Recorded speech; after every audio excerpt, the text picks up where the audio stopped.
السلام علیکم ورحمۃ اللہ وبرکاتہ۔ الحمد للہ وحدہ والصلاة والسلام علی من لا نبی بعد اما بعد۔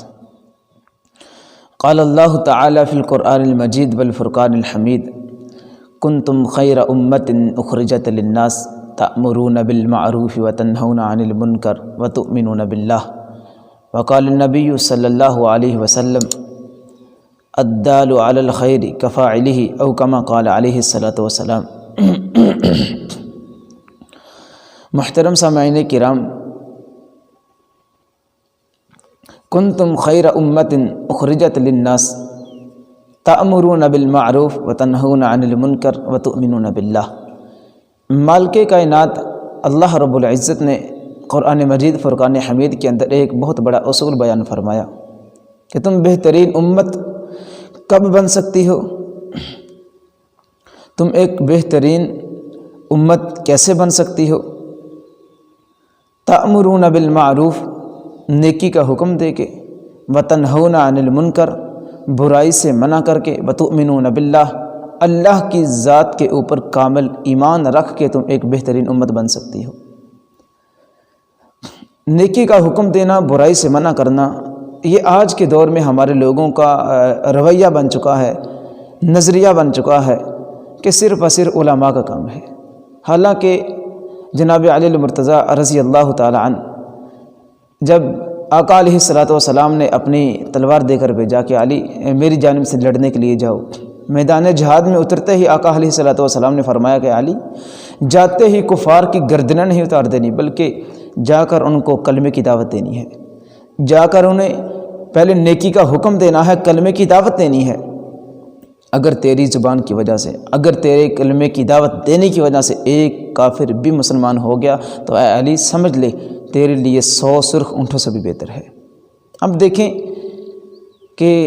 کنتم خیر امۃ اخرجت للناس تأمرون بالمعروف وتنہون عن المنکر، اللہ نے یہ اصول بیان فرمایا ہے کہ تم بہترین امت نیکی کا حکم دے کر بھی بن سکتی ہو، برائی سے منع کر کے بھی بن سکتی ہو، اور میرے اوپر کامل ایمان لا کے بھی بن سکتی ہو۔ یہ تین اللہ وحدہ لا شریک نے طریقہ کار بتائے ہیں ہمیں۔ نیکی کا حکم اور برائی سے منع کرنا، یہ آج کے دور میں اس کی بہت اشد ضرورت ہے۔ مثال کے طور پر آپ گاڑی میں سوار ہونے لگے ہیں، آپ کسی بھائی کے ساتھ جا رہے ہیں بازار میں، آپ کسی کو ملنے چلے گئے ہیں، وہاں اگر خلاف شریعت کام ہو رہا ہے، بدعت جیسا کام ہو رہا ہے، آپ کم از کم اس بھائی کو اپنا بھائی سمجھتے ہوئے، مسلمان بھائی سمجھتے ہوئے، یا خاندانی بھائی اگر آپ کا ہے تو وہ خاندانی بھائی سمجھتے ہوئے آپ کا حق تو بنتا ہے ایک مرتبہ اسے یہ تو کہیں کہ بھائی یہ تم غلط کر رہے ہو۔ یہی تو نیکی کا حکم ہے، یہی تو ایک نیکی کا حکم ہے۔ آج کے دور میں دیکھیں لوگوں کا یہ نظریہ بن چکا ہے کہ جو کوئی جہاں لگا ہے اسے وہاں لگا رہنے دو۔ وہ آپ کو یاد ہوگا کہ بنی اسرائیل کے 3 گروہ تھے، جو ایک مچھلیاں پکڑتا تھا، ایک منع نہیں کرتا تھا، تو وہ کہتے تھے کوئی نہیں ہم کون سے پکڑتے ہیں۔ تو وہ جب عذاب آیا تو وہ لوگ بھی اس کے اندر ملوث ہو گئے،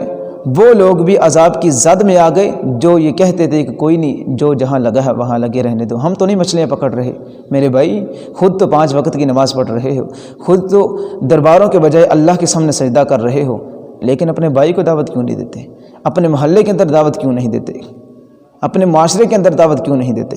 نبی علیہ الصلاۃ والسلام نے فرمایا الدال علی الخیر کفاعلہ، الدال علی الخیر کفاعلہ، کہ دعوت دینے والا، نیکی کے اوپر رہنمائی کرنے والا وہ آدمی ایسے ہی ہے جیسے اس نے نیکی خود کی ہے۔ جتنا اجر اس نیکی کرنے والے کو ملے گا اتنا اجر ہی اللہ وحدہ لا شریک اس نیکی کا حکم دینے والے کو ملے گا۔ اور دوسری حدیث مبارکہ کو دیکھیں کہ بلغوا عنی ولو آیا، اے لوگو میری جانب سے اگر تمہیں ایک بات بھی پہنچ چکی ہے، ایک حکم بھی پہنچ چکا ہے، وہ بھی آگے پہنچا دو۔ اور اللہ وحدہ لا شریک نے نبی علیہ الصلاۃ والسلام کو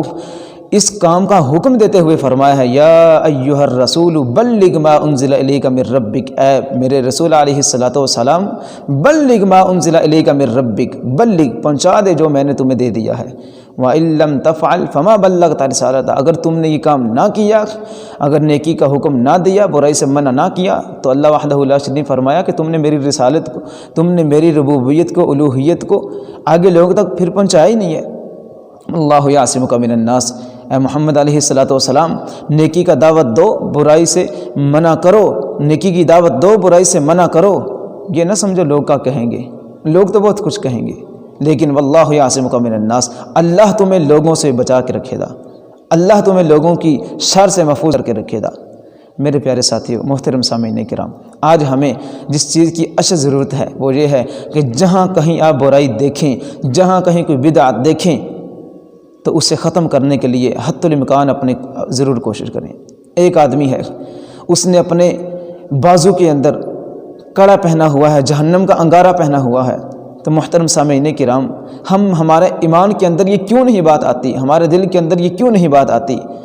کہ بھائی ہم اسے کہہ سکیں کہ بھائی یہ تم نے جہنم کا کڑا پہنا ہے۔ اگر یقین مانو آپ کی وجہ سے اگر اس نے وہ ہاتھ سے پہنا ہوا چھلا اتار دیا تو شاید کہ قیامت کے دن آپ کی آزادی کے لیے، جہنم کی آزادی کے لیے یہ بھی سبب بن سکتا ہے۔ اللہ وحدہ لا شریک ہمیں نیکی کا حکم دینے کی اور برائی سے منع کرنے کی توفیق نصیب فرمائے، اور ہمارے نظریے کو، ہمارے عقیدے کو درست فرمائے، اور اللہ وحدہ لا شریک ہمیں یہ کام جلد سے جلد اور زیادہ سے زیادہ کرنے کی توفیق نصیب فرمائے۔ وآخر دعوانا